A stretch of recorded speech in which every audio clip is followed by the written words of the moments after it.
The e-payment revenue collection solution system, newly introduced by the Nigerian Ports Authority, is aimed at making payment confirmation easier for NPA clients who transact business at the seaports. The system, which also guarantees multiple payment channels, is capable of blocking revenue leakages and eliminating delay of vessels. On this episode of The Axis, our spotlight is on the visit of the Minister of Transport to the NPA corporate headquarters in Lagos, where he inspected the e-payment facility. We shall also focus on the Senate Committee on Privatization's oversight tour of the Tinkan Island port and other interesting stories. Welcome to The Axis, where we examine the port as the axis of the Nigerian economy. I am Tola Alade. Stay tuned. We'll be back shortly. Thanks for staying tuned to The Axis. Now to a special focus. The Minister of Transport, Senator Idris Umar, recently inspected the NPA's e-payment solution facility, as well as the ICT help desk and computer galleries at the authority's corporate headquarters. The minister, who also commended the NPA for the new initiative, said the facility will enhance efficiency at the seaports. The newly introduced e-payment revenue collection solution system, known as PayDirect, and the establishment of Information Communication and Technology ICT Help Desk and Computer Galleries by the Nigerian Ports Authority have been lauded by maritime stakeholders. The e-payment solution system, which guarantees multiple payment channels, is capable of blocking revenue leakages. The Minister of Transport, Senator Idris Umar, recently had a tour of the facilities at NPA, where he was adequately briefed on the benefits of the new technology. The Executive Director, Finance and Administration, NPA, Mr. Olumide Oduton, who gave an insight into what led to the introduction of the PayDirect solution, explained to the minister that payment confirmation at the NPA usually take up to 5 days after clients have made payment for any business transaction at the seaports. He said, with the new system in place, payment confirmation is made within few minutes of payment. Just before we came in, about 20 months ago, payment confirmation in NPA used to take about 5 days. What I mean is, our clients will make payment to the bank will come to NPA the next day with an account statement showing that the payment has been made. For instance, a customer will pay on Friday sometimes, or Thursday, and you will not treat anything until, of course, you can't Friday, until Monday before you won't treat anything. Now you will treat it immediately. You receive it as soon as it is paid. So we expect this would significantly impact our profitability. It will significantly also bring down, like Jenny said, the return on time investment. The Executive Director also disclosed that more than 419 transactions have been made since NPA commenced the use of the e-payment solution system on March 3rd, 2014. Since we started this process, we have received 419 transactions. When we started, before customers didn't, of course, accept it immediately. It took a while. So, but we're checking. For instance, I would ask my reconciliation man, how many of those documents did you receive today to send to the ports? Now it has gone down significantly. So most of the clients have keyed in now. The management of the NPA also showed the minister the new ICT help desk and computer galleries. The establishment of the ICT help desk is part of NPA's initiative to deliver efficient port services through technology. The managing director of the NPA, while explaining to the minister, said the NPA management identified the need to establish a call center where customers can lodge their complaints. The Minister of Transport, Senator Idris Umar, who was impressed with the NPA's new technology drive, stressed that the e-payment solution system will eliminate delay in business transactions at the nation's seaports. I believe that what I have seen today being installed by the NPA is one solution that I believe will help a lot in improving efficiency, and particularly to plug in the leakages that we have in the system. We'll continue to encourage them to develop this solution in greater capacity so that we have all the ports operating, of course, everything synchronized here, and that all the operators and indeed the various management staff of the NPA can have information firsthand, even in their handsets. So this is a very great feat, and the ministry will continue to support them. The minister also advised other government agencies to key into the e-payment solution initiative in order to improve on the quality of service delivery to their clients. My advice to them is to consider it very favorably, because obviously it's a great improvement, and then it lessens all the hurdles of payments. It improves their operations, and then generally it provides for efficiency, and therefore I will advise that all agencies should key into that. The managing director of NPA, Malam Habib Abdullahi, who expressed satisfaction with the effectiveness of the e-payment solution, stated the benefits of the system. It's going to increase port efficiency. It's going to reduce our leakages in the revenue that we are getting. So by doing that, it will be a better port in Nigeria. It's going to have a great impact because quite a number of people are going to key in, and more especially when it is fully developed, even our customers are going to key in. And that's why we are regarding this as a pilot scheme. The ICT Help Desk and computer galleries will be established in all the NPA 6 port locations, its 2 zonal offices in Lagos and Abuja liaison office. Welcome back. The port concession policy implemented by the federal government in 2006 created different obligations for the Nigerian Ports Authority and the terminal operators in relation to the development of the nation's seaport. The House Committee on Privatization, which recently went on a fact-finding mission to some terminals at the Tinkan Island port, disclosed that it is their duty to ensure that the port concession program is yielding the desired results at the seaports. The Senate Committee on Privatization has visited 2 terminals at the Tinkan Island port as part of their oversight function. The 2 terminals the Senate Committee visited are 5 Star Logistics Limited and Joseph Dam Limited. Members of the Senate Committee, who were on a fact-finding mission with regards to port concessions, disclosed to the terminal operators that it became imperative for the committee to assess the level of progress made at the seaports since the commencement of the concession program in 2006. The chairman of the Senate Committee on Privatization, Senator Olugbenga Obadara, emphatically said that the committee has a duty to ensure that terminal operators fulfill their financial obligation to the federal government. We want to know your present operation, your present financial commitment and fulfillment as enshrined in the agreement you signed, your lease, the remaining years, and development you have taken so far when you took over. That will help us in really knowing that are we really better off under this concessioning or privatized program. The visit created the opportunity for members of the Senate Committee to interact with the terminal operators at the 5 Star Logistics Limited, where a lot of burning issues were discussed. Now what we're getting from the port in terms of what you pay here is peanuts. $350,000 a month for a major port like this anywhere in the world is peanuts. Yes. But we're hoping that the port is becoming better, more efficient agency. I can see some things that do not satisfy my own mind. I believe we have enjoyed 5 years of tax holiday and the resumption from 2006 to 2011 we have been paying tax. We would encourage you to improve and let us take what is due to the nation. We are ready to assist you in the privatization committee.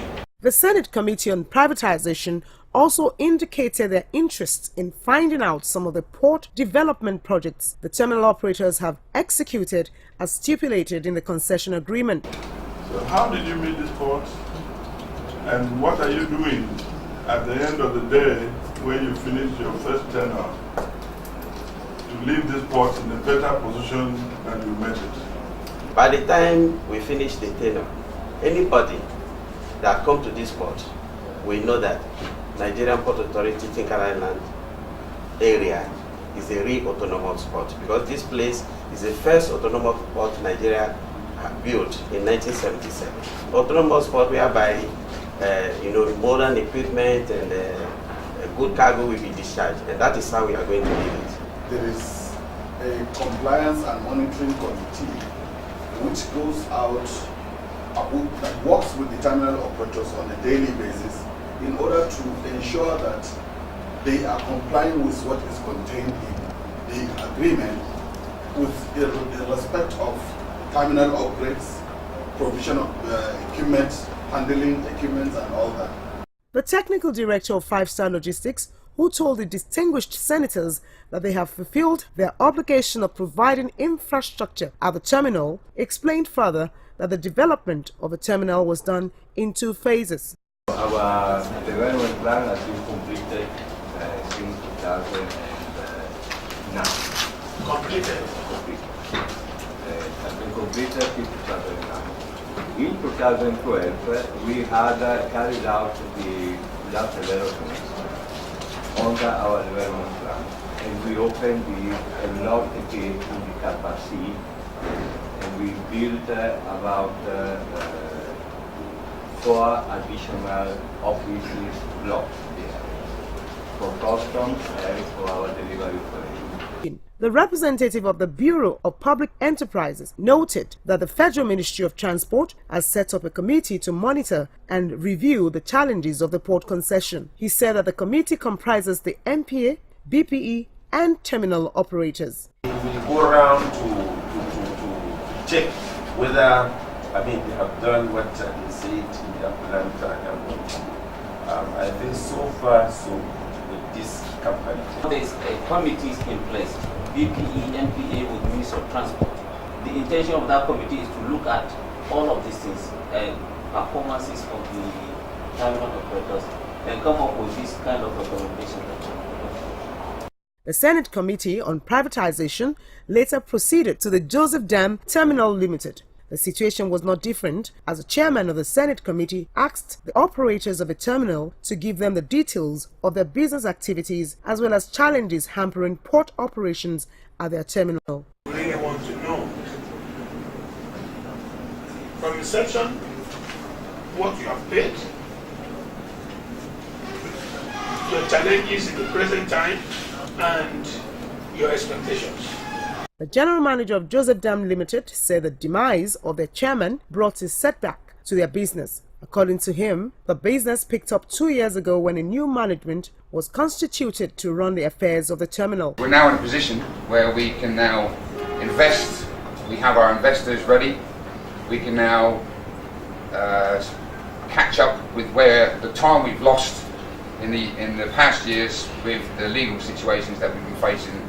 The next stage of our development is to comply with our current lease agreement. After the meeting, the Senate Committee took a tour of the Joseph Dam Terminal where they physically assessed some of the port facilities. We will continue to encourage privatization exercise because government is not in a position to do business. They are to provide the enabling environment. They are to make sure that regulations and the agreement is adhered to totally as a responsible committee in the Senate. The next port of call of the Senate Committee on Privatization is the corporate headquarters of the MPA, where they paid a courtesy visit to the management of the MPA. The chairman of the Senate Committee intimated to the managing director of the MPA, Malam Habib Abdullahi, the purpose of the committee's visit to the Tinker Island port. We have gone to 2 places, and it's good we are here to listen to them. The road to the port is still affecting our economy as a nation. We know quite well, if the place is repaired, it will add value to your intake, because the time you spend on the road will be lesser. The managing director of the MPA, Malam Habib Abdullahi, while reacting to the issues raised by the Senate Committee on Privatization, said the MPA's role changed in the concession era, adding that the responsibility of the MPA now entails the provision of palliative service and the development of port infrastructure. You have touched on this road congestion, for example, the first item that you have discussed. From the gate of the port outside, it's not our responsibility, but it affects us. It affects us because if there is congestion outside, it affects efficiency in the port. Now, whose responsibility is that? The roads are bad. And of course they have to be bad because they've been there for a very long time. For a port like Apapa and Tinkam, which are surrounded by buildings and surrounded by commercial activity, to run smoothly. So I think we have to have thorough thinking about how to go about it. At the end of the Senate Committee's deliberations with the management of MPA, Malam Habib Abdullahi stressed the need for the federal government to review the concession agreement in order to ascertain if MPA and the terminal operators are performing their roles in the development of the seaports. It's good observations that they have made, and we have taken cognizance to what they have said, and I think mostly I agree with them. And luckily, some of these issues are issues that are being addressed. There is need for a review of the agreement that is signed. One has to consider that the terminal operators are here to make money, to profit out of what they have invested. At the same time, they are expected to do certain things. There are some expectations on them, and there are also expectations from us. Thanks for joining us again on the program. Many stakeholders in the maritime sector have been clamoring for the appointment of an economic regulator in the industry. In response to this need, the federal government recently confirmed the Nigerian Shippers Council as a commercial regulator for the industry. The axis takes a look at the possible impacts that the Nigerian Shippers Council will bring to bear on the port sector. One of the recurring issues in the Nigerian maritime space is the high cost of doing business. The attendant effect of this situation is the diversion of ships to the ports of neighboring countries, which in turn has considerably reduced the revenue that accrues to the federal government and indeed other maritime stakeholders. Frustrated by this unpalatable situation, a number of stakeholders clamored for the appointment of an economic regulator. Over the years, the Nigerian Ports Authority has successfully functioned as a technical regulator, but the position of an economic regulator has remained increasingly important. It is in response to this need that the federal government recently announced that the Nigerian Shippers Council, NSC, will henceforth act as a commercial regulator pending when the National Transport Commission (NTC) bill is passed into law by the National Assembly. Due to the onerous nature of the task, the Executive Secretary of the Nigerian Shippers Council, NSC, Mr. Hassan Bello, and his management team have embarked on a strategic and wide-range consultations with key stakeholders such as the Nigerian Ports Authority, NPA. The Executive Secretary seized the opportunity to congratulate the Managing Director of NPA on the remarkable reforms NPA has brought to bear on the port sector, particularly the introduction of the e-payment innovation. The introduction of e-payment has been greeted, and universally acclaimed, as one of the steps, that will further bring Nigerian ports, in line with international standards. I congratulate you on that, on your foresight.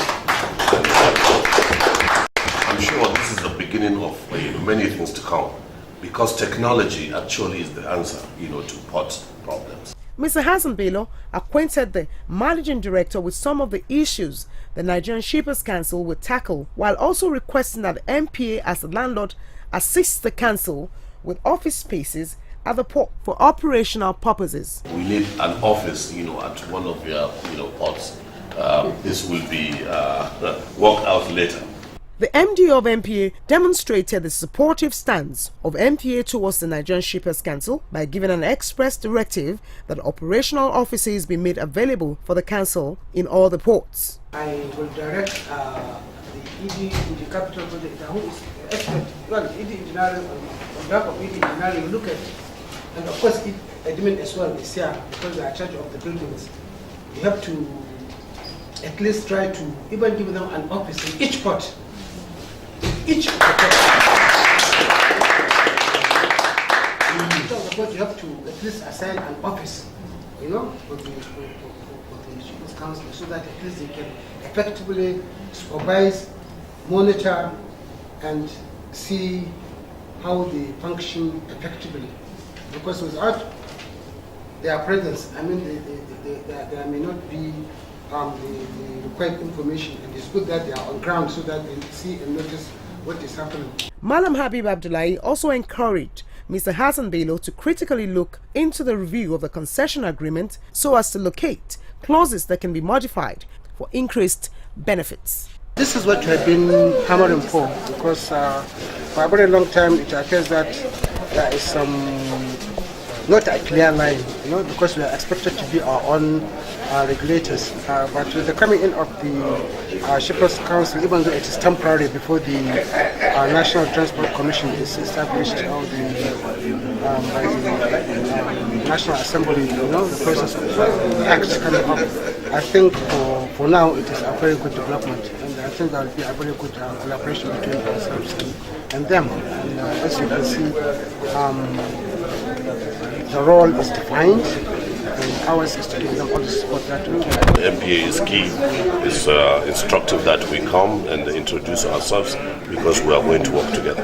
Meanwhile, in the spirit of seeking for collaborations and synergies, the Executive Secretary of the Nigerian Shippers Council also had a meeting with the Seaports Terminal Operators of Nigeria, STOAN.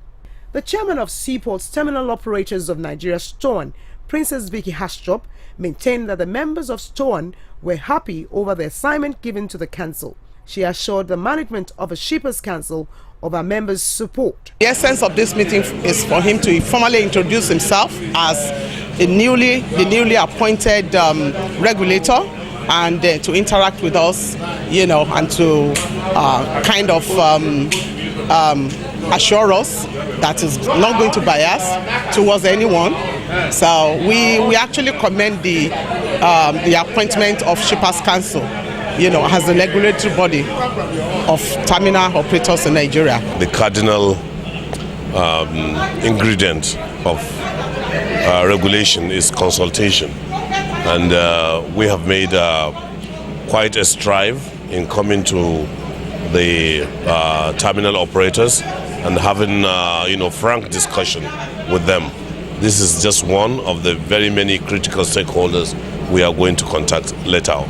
A similar meeting was also held between the Nigerian Shippers Council and the members of the Shipping Association of Nigeria, SAN. Mr. Asanio Russell, the Managing Director of Ports and Terminal Multi-Services Limited, PTML, who represented the chairman of the association, Mr. Val Usifo, pledged the support of SAN's members. You're still watching The Axis. Thanks for staying tuned. Please be reminded that you can watch the program on our YouTube channel, www.youtube.com/theaxis2014. We now bring you some other stories in the maritime sector. The Nigerian Navy has confirmed its intention of anchoring a multinational sea exercise titled Obangame Express.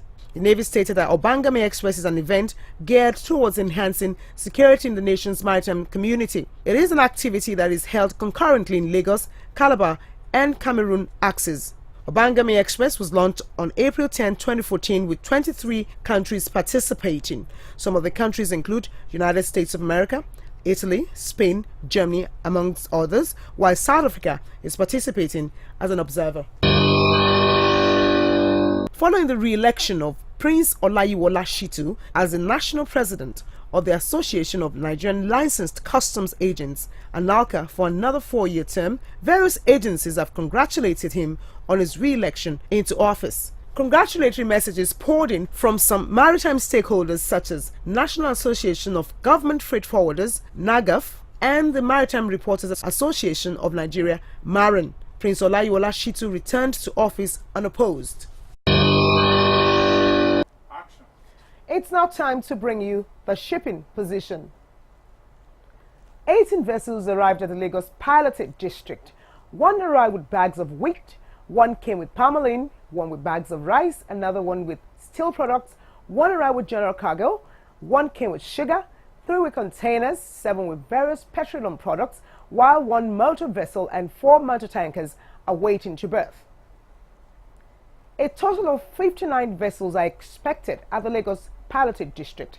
11 are to arrive with bags of rice, 5 with general cargo, 1 with bags of corn, another 1 with bags of malt, 8 with various petroleum products, 1 with used vehicles, while 4 are to arrive with bags of wheat.